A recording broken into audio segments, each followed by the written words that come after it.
Hello everyone, welcome to my channel. This is me Deepak Joshi. और आज जो है हम अपना नेक्स्ट पार्ट यानी part 4 of chemistry of 3D metals उसको डिस्कस करेंगे। ठीक है, पार्ट 1, पार्ट 2, पार्ट 3 मैं डिस्कस कर चुका हूँ।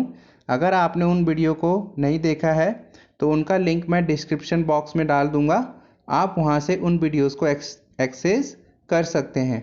तो देखो, क्वेश्चन नंबर 36 तक मैं प्रीवियस वीडियोस में करा चुका हूं और क्वेश्चन 37 से हम शुरू करते हैं। तो देखो, the structural formula of hexa amine cobalt third chloride is.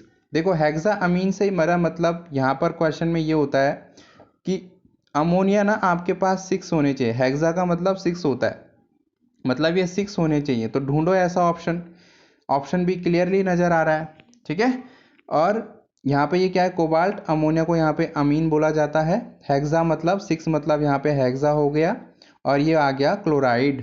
ठीक है, अब यहाँ पर ध्यान देना कि ये जो थर्ड है ये इसकी ऑक्सीडेशन स्टेट है कोबाल्ट की यहाँ पर, वो भी मैं अभी आपको क्वेश्चन 38 में डिस्कस कर देता हूँ। देखो, यहाँ पर क्वेश्चन नंबर 32 में पूछा है कि जो ये कॉम्प्लेक्स है आपका, ठीक है, CONH3 होल 6 Cl3, इसमें कोबाल्ट का ऑक्सीडेशन क्या है। तो देखो, कोबाल्ट ना इस तरह से ये जब टूटेगा तो ये इस तरह से टूटेगा आपका CO कोबाल्ट NH3 होल 6, ठीक है, इस पर आएगा आपका 3 positive charge plus 3 Cl negative. Clear है। अब हमें कोबाल्ट की ऑक्सीडेशन स्टेट निकालनी, तो इसे X मान लेंगे। मैंने आपसे डिस्कस करा था ऑर्गेनोमेटालिक में, और अभी जस्ट जो part 2 I think part oxidation वाला आया था, वहाँ पे भी मैंने बताया था कि न्यूट्रल लिगेंड के जो चार्ज होते हैं वो 0 होते हैं। ठीक है, तो मैंने बताया था किस किस पर चार्ज 0 होता है, तो उसमें से एक अमोनिया भी था। ठीक है, तो -0 × 6। ठीक है, अब यहाँ पर देखो, इस कॉम्प्लेक्स पर चार्ज कितना है, वो है +3, तो इक्वल टू में +3 आ जाएगा। अब हम क्या करेंगे कि x - 0 = +3, और जब ये इधर सॉल्व इसको मतलब जनरल फॉर्म में लिखेंगे तो ये +3 के बराबर आएगा। दिस मीन्स यहाँ पर कोबाल्ट की ऑक्सीडेशन स्टेट कितनी हो गई, +3। क्लियर है। अब हम तो इसका क्या ऑप्शन हो जाएगा, +3 वाला कौन सा ऑप्शन है, +3 वाला है आपका ऑप्शन C। ठीक है, अब यहाँ पर देखो, द हाइब्रिडाइजेशन कोबाल्ट में, यहाँ पर हाइब्रिडाइजेशन बता रहे हैं कोबाल्ट की, क्या हाइब्रिडाइजेशन होगी। तो मैंने आपसे डिस्कस करा था ऑर्गेनोमेटालिक्स में, जो ध्यान से शुरू से मेरे चैनल पे मुझसे जुड़े हुए हैं, जो पढ़ रहे हैं, उनको शायद ये ज़्यादा समझ आए।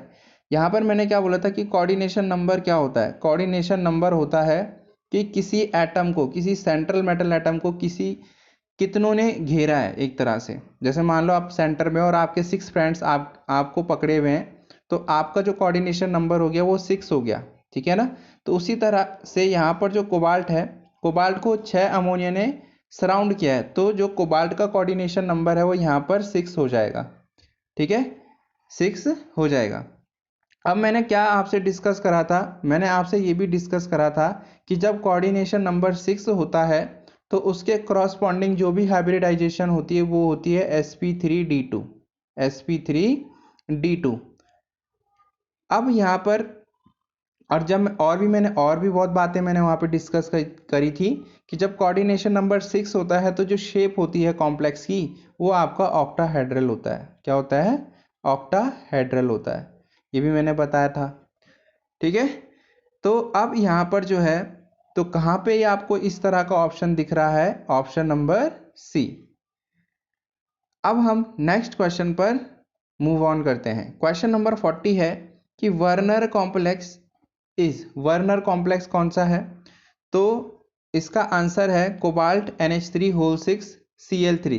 ठीक है, इसको आप बोलते हैं hexa amine cobalt third chloride.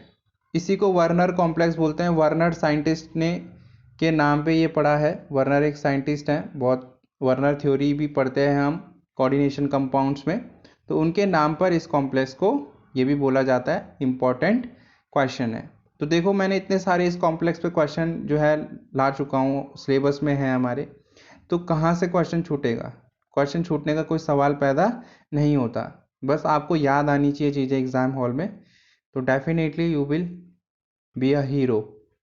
अब यहाँ पर नेक्स्ट क्वेश्चन है क्वेश्चन नंबर 41। क्वेश्चन 41 में ये कहता है कि सोडियम कोबाल्ट नाइट्राइट इज, ठीक है, सोडियम कोबाल्ट नाइट्राइट का फॉर्मूला क्या है? सोडियम कोबाल्ट नाइट्राइट 41 क्वेश्चन है आपका। तो सोडियम कोबाल्ट नाइट्राइट जो होता है उसमें तो तीन, वैसे इसका ऑप्शन बी होगा, ठीक है, Na3CO NO2 होल 6, तीन यहाँ पे सोडियम होते हैं, cobalt as a central metal atom होता है, NO2 के 6 होते हैं, ठीक है, तो cobalt nitrite, sodium cobalt nitrite, ठीक है, नाइट्राइट होगा, तो ऑप्शन बी। नेक्स्ट है, name the reagent for the qualitative test for potassium and ammonium ions. तो इसका जो आंसर है वो है ऑप्शन ए, ठीक है, option A sodium cobalt nitrite. ये जो है आपका पोटेशियम और अमोनियम आयंस को डिटेक्ट करने में यूज़ होता है। नेक्स्ट है क्वेश्चन नंबर 43। क्वेश्चन नंबर 43 पूछता है हमसे कि which complex is used in geochemical analysis. Geochemical analysis में कौन सा कॉम्प्लेक्स यूज़ होता है? तो इसका अगेन आंसर है सोडियम कोबाल्ट नाइट्राइट, ठीक है जी, सोडियम कोबाल्ट नाइट्राइट, यानी ऑप्शन सी। अब हम चलते हैं नेक्स्ट क्वेश्चन। नेक्स्ट क्वेश्चन है हमारा the complex sodium nitroprusside is. तो सोडियम कॉम्प्लेक्स सोडियम नाइट्रोप्रोसाइड का जो फॉर्मूला होता है वो होता है Na2FeNOCN होल 5.2H2O। ये आपको ध्यान रखना है।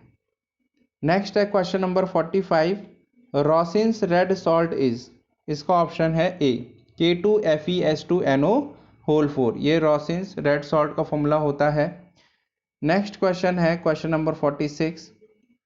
रॉसिन्स ब्लैक सॉल्ट इज, ये होता है NaFe4S3NO7, ठीक है, सोडियम आयरन सल्फाइड, ठीक है, Fe4S3NO7, ये रॉसिन्स ब्लैक सॉल्ट का फॉर्मूला होता है।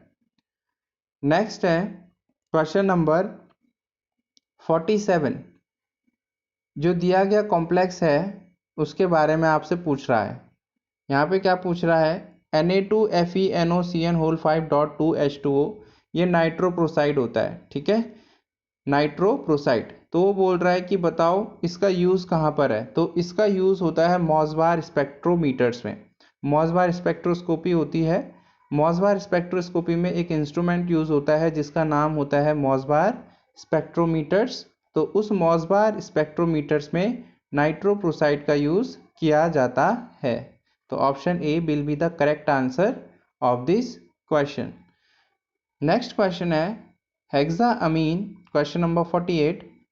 Hexa amine cobalt third chloride, ठीक है, ये किस तरह का है कंपाउंड है? पैरामैग्नेटिक है, डायामैग्नेटिक है, या फेरोमैग्नेटिक है, या एंटी फेरोमैग्नेटिक है? तो दिस इज डायामैग्नेटिक, ठीक है, डायामैग्नेटिक है। और यहाँ पर डायामैग्नेटिक होने का रीज़न ये है कि जो भी इलेक्ट्रॉन होते हैं वो अनपेयर्ड होते हैं, ठीक है, सारे इलेक्ट्रॉन जो है पेयरिंग में है, इसलिए जो है ये डायामैग्नेटिक होता है। तो दैट्स इट फॉर टुडे। आज के लिए इतना ही। नेक्स्ट पार्ट लेके आऊँगा इसका जल्दी मैं। शेयर करें बहुत ज़्यादा, लाइक करें, सब्सक्राइब करें जितना आपसे हो सकता है। Thank you.